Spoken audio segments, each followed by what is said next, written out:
Boys, Paradox just released the entire map of the world for EU5. That's right, you see the glorious map right behind me. It is, of course, the religious map, but this is the first iteration in which we see the entirety of the map of the world, and as such, we're going to analyze it in detail. Before we do so, we're going to go through the dev diary, of course, because we do have a little bit of a shorter dev diary with pretty much most of the stuff we need to know about religion and how it's going to be working in EU5. And afterwards, of course, we're going to dig ourselves deep into this map because there's a lot of things that Paradox essentially give out with the help of this map that I think a lot of you are going to be really happy to hear as well. Alright, so the 22nd of May 2024 Tinto Talk. We've got one of the very first artworks when it comes to the religious port for EU5, and Johan mentions that every country, pop, or character has a religion they adhere to. This impacts their relationship with the place they currently are and their relationship with the areas and the world. What does that mean? That's really vital actually, because that means you will be able to have different characters in EU5, not just the royal family as you have in EU4. That has already been confirmed. Your cabinet's gonna have actual individuals whose lives you can manipulate, let's say, and whose opinion and religion and traits will matter in the development of your own country. We also have here the religious setup for Aragon in 1337, and it looks like Aragon's got predominantly Catholicism as its religion,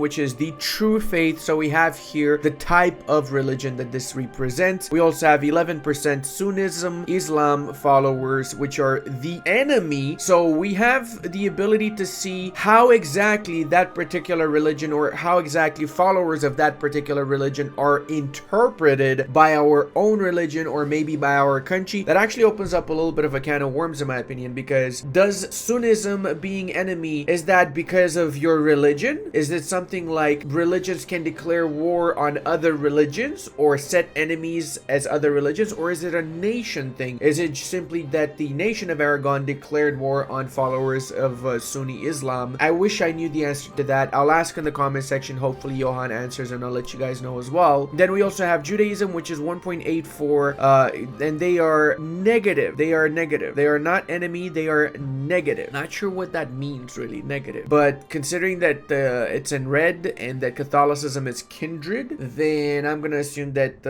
negative is something like neutral or something of the sorts, not enemy but not really friend or something of the sort. Or maybe just negative is in the sense that it is not an accepted culture, sorry, an accepted religion within that particular country, whereas Sunni Muslims are the enemy directly, flat out. Maybe there's a crusade against them, who's to say, right? Both of them are cataloged as heathens because, as Johan says afterwards, every religion in Project Caesar belongs to a religious group such as Christianity or paganism. Fellow religions in the same group consider each other to be mere heretics. So that means Catholics see Orthodox followers as heretics, not heathens. They see Coptic Christians and other types of Christians as heretics. So it's not as bad as heathens are, and in contrast. Whereas religions in different groups condemn each other as heathens. Exactly. Every religion has a specific view of other religions as well that range from kindred to enemy, which impacts relations between countries of different faiths and how population of another faith view your country. Having,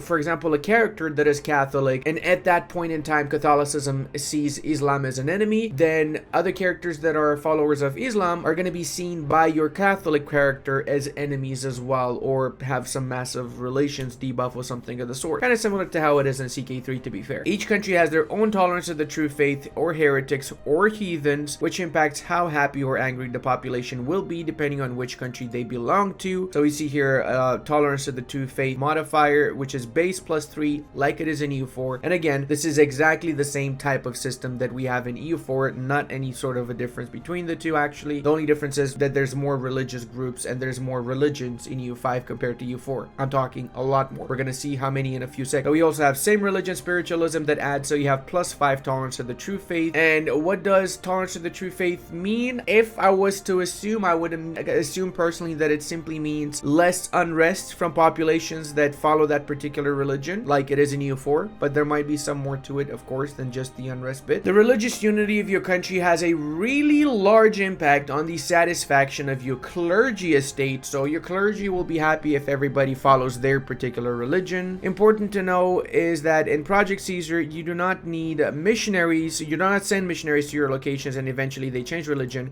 conversion is a slower process which relies on government activities and infrastructure. So then we have here the madrasa, which is another building that we have exposed, and this is available for Muslim countries, and it has a tiny impact on conversion. We see here that pop conversion speed is +10. Now, of course, we don't have a benchmark to measure what +10 actually means, how much it is, how little. Johan says that it's tiny, so that leads me to believe that pop conversion speed is going to have to be around in the hundreds in order to be properly effective. This also gives max literacy +5%, so it might be actually a pretty good building to be building in your country if you can. Plus, it doesn't have massive production maintenance. It only has, what is this, paper, I assume, and fiber, if I'm not mistaken. And to build it, you just need glass, lumber, and masonry, so it's fairly easy to build madrasa. You probably want to build these in every single province, I would assume, right? But yeah, there's no missionaries. That means to convert, you need to have proper legislation to help with conversion, and maybe even edicts, if we're gonna have edicts. We don't know yet. I'm assuming that we will have edict, and probably a lot of buildings as well to help with it in the process as well. Each religion belongs to a group, which impacts which tolerance is applied and how religions interact with each other. Religion in the same group are viewed as heretics, but other groups are viewed as heathens. And then we have the groups here. We have Christians, Muslims, Eastern, Dharmic, Zoroastrian, Manichaean, Judean, Andean, and Pagan. So it's pretty much the same like EU4, with the exception that we've got Manichaean. Now, if you don't know what Manichaean is, they're basically a religion that started off in Parthia around the 3rd century AD, so fairly relatively new. It's based off of, well, it's kind of like amalgamation of Judaism with some influences from Christianity. So it is, let's say, for all intents and purposes, its own religious group, like they put it here. Surprised to see that they actually have it.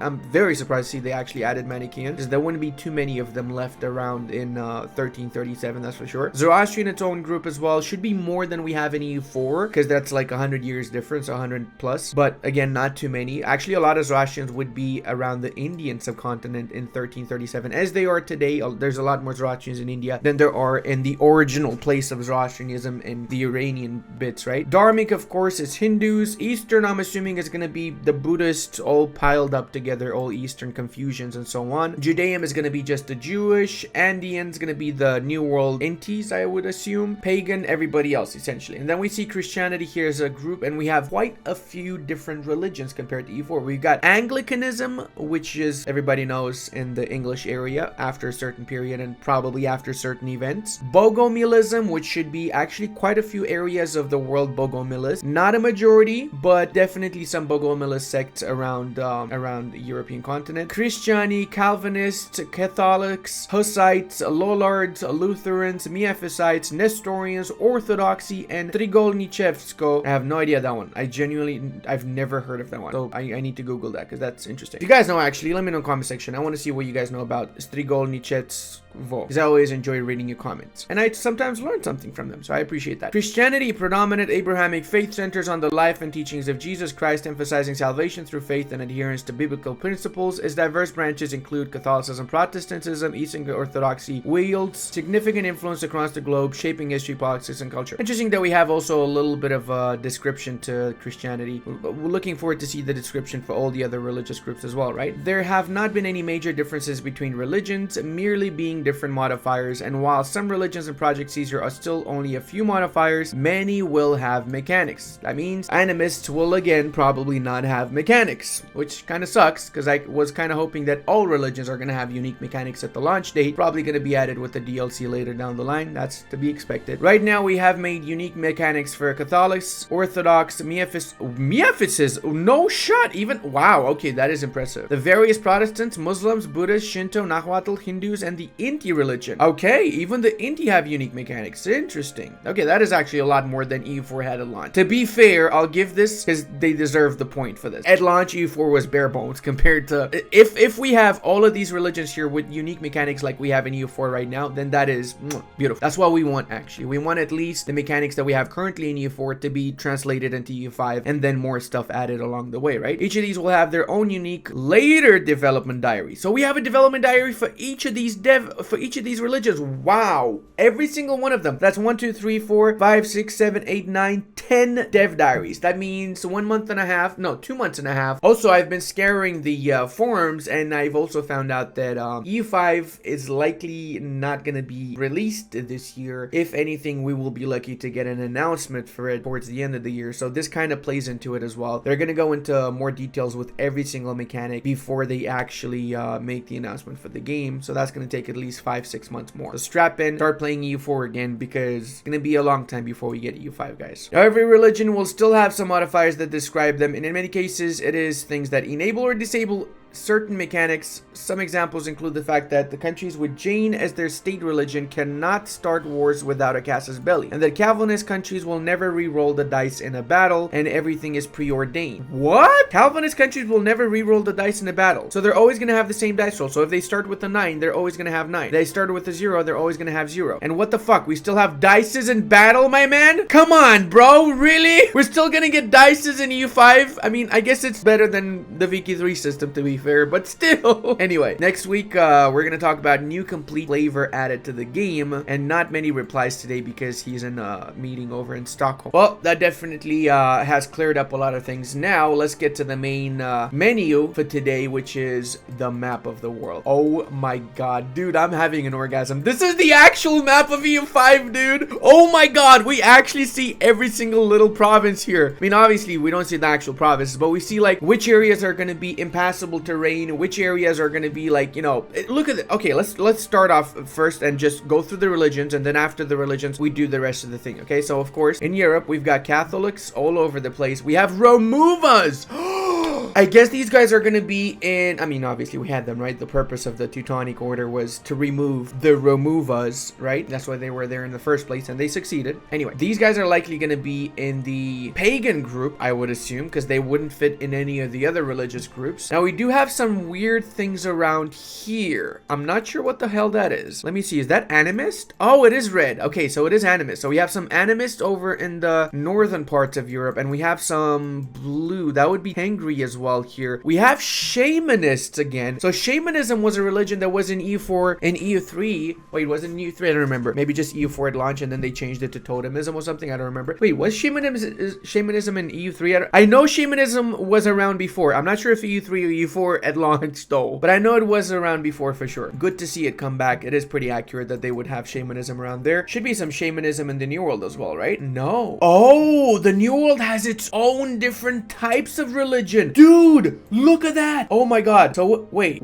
a second. Why do we have animism with the same color in South America? So we don't have Inti, but we have Andean group. But then in the north, we've got, I'm assuming, Nahuatl, some sort of Maya in here, and the Mayan lands. Yeah, that's 100% Maya. That's exactly how it is in EU4 as well, actually. And then what is this? Two different types of Nahuatl? Interesting. Very, very interesting. 2 different types of Nahuatl. Animists again. The blue bit, I have no idea, but I would assume that 1, 2, 3, 4 different types of colors here. That means that there's 4 different types of religions here, and some more. We have animists a little bit in the north, and whatever the hell. This is shamanism, so we have a little bit of shamanism too in the north. Not much. So these are different types of paganism. So we don't know what this is, but I'm genuinely super hyped to know what this is, because clearly they didn't just throw one religion in the entirety of North America and said, yeah, everybody's totemist. So I'm assuming there's going to be some different types of totemism, different interpretations. Maybe they're even going to get their own group before the game actually launches. Who's to say? Let's check Greenland. So Greenland, is it Catholic? I think it actually is predominantly Catholic, isn't it? Yeah, these are all the colonies. Yeah, okay, so Greenland might have maybe some Norse as a minority religion, but definitely the majority is going to be Catholic, which is accurate. There was a bishopric actually in Greenland in the middle of the 1300s. We have records of that, so it would make sense. We also have Sami shamanism as its own separate religion. Orthodox, of course, is very much so present here. I'm not really sure what the purple is, because I see some more purple around other areas, but I would assume that this particular type of pink, I'm confusing it. I'm not sure what the pink is, but the purple, like the big spot here, that should be Bogomilism. Now, to give a little bit of an insight, the Banat of Bosnia, which should be what we have now, because it was still a Banat in 1337, was following a heretical, according to the Catholic Church at least, version of Christianity Christianity, Bogomilism. They got into trouble with the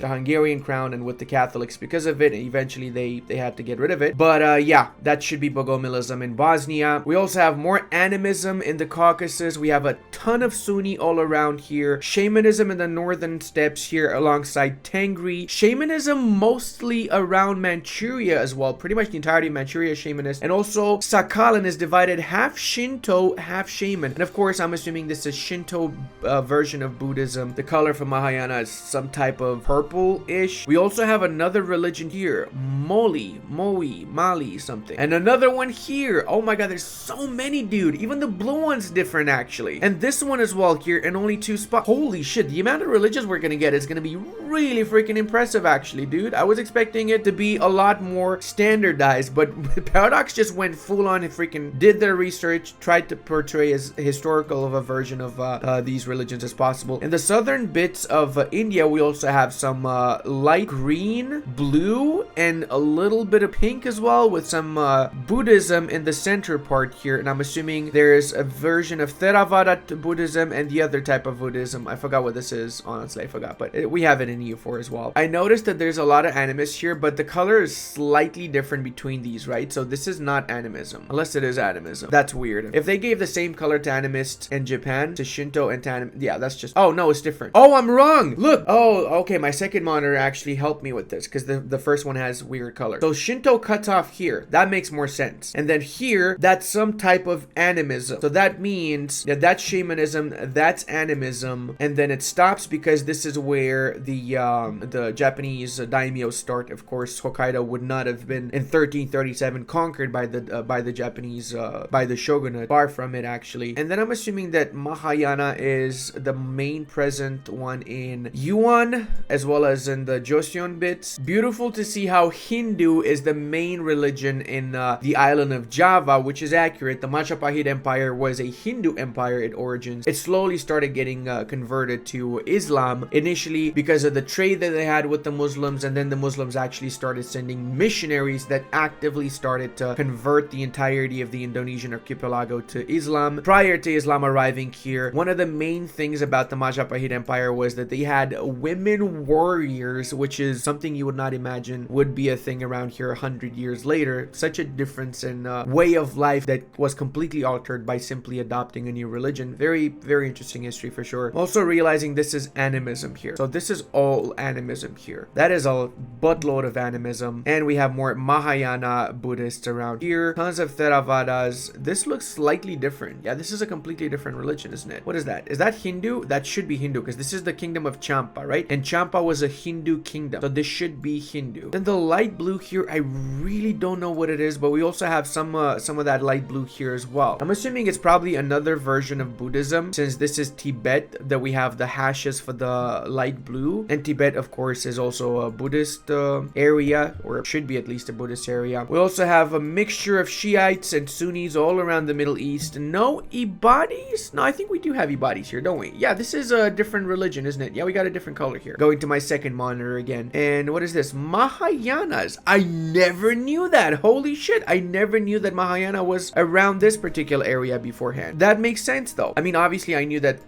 Buddhism was the predominant faith in the Afghanistan areas, the Baluchistan areas, a few hundred years before. That's why we have the Bamiyan statues, which were built by Buddhists, right? But I didn't know that Mahayana was still around in 1337. That is really, really interesting. I'm really curious to read up on the history of Mahayanas in this particular area of Sindh, I would assume would be, right? Now, we do have a little bit of different yellows here. I would go out of my way and assume that this little bit of a difference here is Jains. Now, some of you might know what Jains are, and if you do, you're probably Indian. If you're not Indian, to make it very plain, Jain is a religion that believes that the universe has always existed. It has no creator, that there is no good and evil, all that stuff. It's kind of a weird one. I'm not even sure how to explain it. It's kind of like proto-atheists, but not really, because it is still a religion, and it has its own religious beliefs. They have really weird stuff, like they cannot eat, like, I'm not sure, was it stuff that's grown under the ground, like they cannot eat potatoes? I might be wrong about that, but I think something of the sort. Anyway, enough about the Jains. We might talk about them later in the future again. I like to see that Tengris are a lot more illustrated in the lands of the Golden Horde, because in 1337 it wouldn't have been as clear that Islam was completely present here. Of course, it is the majority, as you can see, but you can also see a lot more little enclaves of Tengri. Oh, is that just the Aral Sea? I thought that was actually an enclave of Tengri. Well, hopefully we do have some Tengris here, okay? It shouldn't be 100% Sunnis, man. They converted like 20 years prior to the start date. It would not be 100% Sunnis. Come on. Come on, man. I cannot believe I confused the Aral Sea for Tengri. I'm the worst. I'm literally the worst. I'm just too hyped about this. I'll be honest. I'm really too hyped about it. Also want to mention that I love the fact that mountains now and impassable terrain, which you can still pass, by the way, but it's going to have some massive penalties if you do pass that impassable terrain, is a lot more predominant. Like, we have so much more mountainous areas, rough areas to pass now compared to EU4. I mean, just look at this, for example, right? And then look in the north as well. As pretty much you have to adhere to certain paths to go from area to area. Even in Europe in the north, even in the eastern parts of the Anatolian Peninsula, it's significantly more different compared to how it is in EU4. That's a great thing because it's going to make for a lot more tactical gameplay. Also here, we do have a massive lump here. I'm assuming this is the Armenians with their particular religion, and that should be Miaphysites, right? Yep, it is Miaphysites, because we have the exact same stuff over in Ethiopia. We probably know them as the Coptics, and yes, it is Miaphysitism over in much of the eastern parts of Anatolia. Look at that. This is way better illustrated. It also shows that the entirety of the coastline of Anatolia is still a majority Greek, so we should see majority Greek in all of these provinces here that are Orthodox provinces right now. I'm glad to see that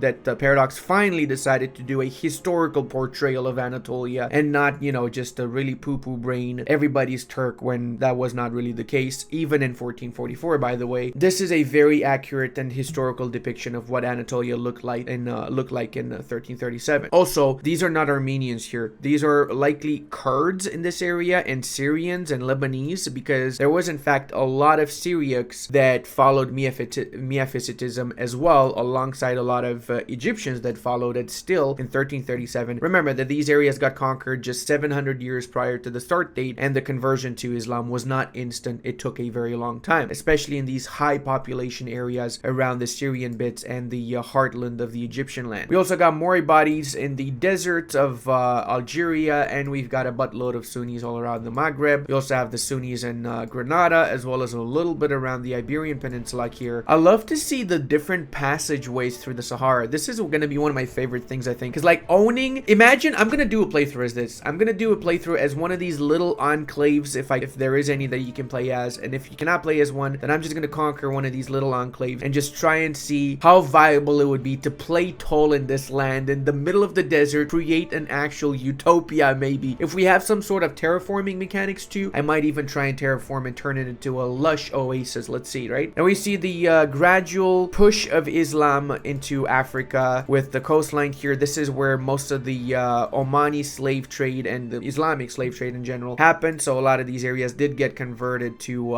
Islam via those trade empires, right? Not just the Omanis, a lot of them, Yemenis and so on. Mostly animism in the rest of Africa, that goes without saying, and I think that's pretty much all the interesting bits when it comes to the religious part. We do have here a little bit of separation between what I assume is Tengrists, Shiites, and Sunnis. One more thing actually I need to mention is here we do have the Shamanist, we also have the Tengris, but we have this light blue, and in this little bit over here we have a completely different color, but just like a little fraction of it, we have this type of purple, which I believe is Mahayana. So maybe we have some type of tribe that has Mahayana as its religion, which actually opens a whole new can of worms. Like, what the hell is going on there? We have some colony we never knew about. Who's to say, right? Oh, I think I also realized this is probably Sunni in Maldives, isn't it? Because the Maldives probably were one of the earlier ones to get converted to Islam. So yeah, that's probably Islam. My favorite part from this is that we also have basically all these sea tiles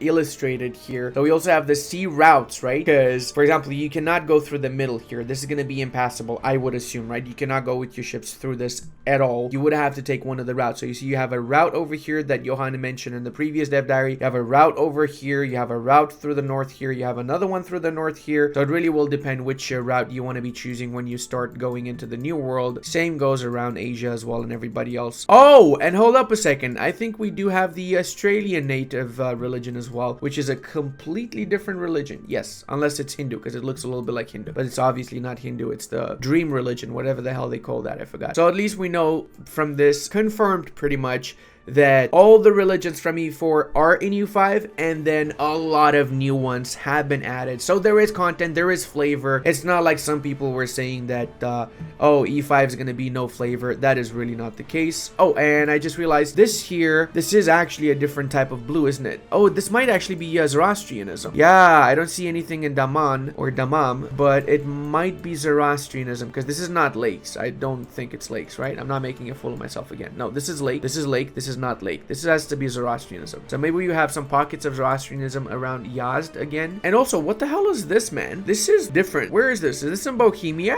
I'm assuming that's not Hussites, because that would be in the 1400s. So I'm not, off the top of my head, I'm not sure what this would be, but this is clearly not a lake. That's for sure. This is a lake. This is not a lake. What the hell is that? That's got to be some different branch off of Catholicism. I'm curious what you guys think. I'm not sure what it is personally. In any case, guys, I hope you enjoyed this dev diary. I had a frack ton of fun watching this map. I'm probably still going to stare at it for the next 5 hours right afterwards to just analyze every little detail. And hey, if you enjoyed the video, leave a like, subscribe, and I love you guys, and I'll see you in the next one.